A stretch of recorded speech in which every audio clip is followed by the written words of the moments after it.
a home that was once ours sa contract signing ng kanilang agreement kasama ang Advanced Media Broadcasting System o AMBS na siyang may hawak ng All TV.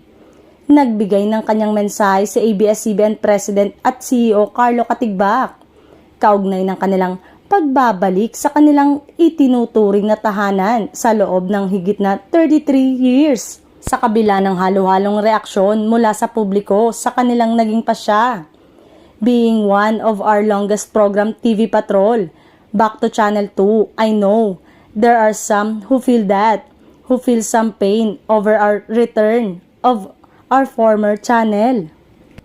Isang tahanan na minsan na naging atin, ngunit sa pagpapakumbaba, subukan nating ibalik ang lahat ng nakaraan at yakapin sa halip ang ating misyon na pagsilbihan ng Pilipino kung sino man sila. Para kay Katigbak, batid man niya ang mga nakaambang hindi magagandang komento mula sa mga netizen.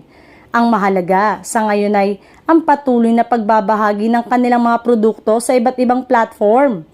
Gaya ng ginawa ngayon sa TV Patrol na nauna ng umere higit 1 linggo nang nakakaraan.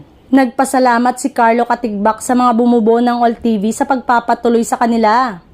Bukod sa TV Patrol, nakatakda na ring mag-ere ang All TV ng ilang minahal na mga palabas ng ABS-CBN mula sa Jeepney TV simula May 13 bilang bahagi pa rin ng kanilang pagbibigay ng aliw at pagsisilbi sa mga Pilipino saan man sila malagay. Inanunsyo ng Advanced Media Broadcasting System at ABS-CBN ang pagbabalik ng Kapamilya Show sa Channel 2 sa pamamagitan ng free-to-air channel ng All TV simula sa mga susunod na buwan. Ito ang ibinahagi ng dalawang kumpanya sa isang joint statement na inilabas ngayong Martes ng umaga.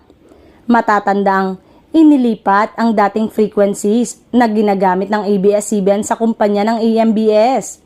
Tumatayong chairperson ng himpilan si dating Senator Manny Villar.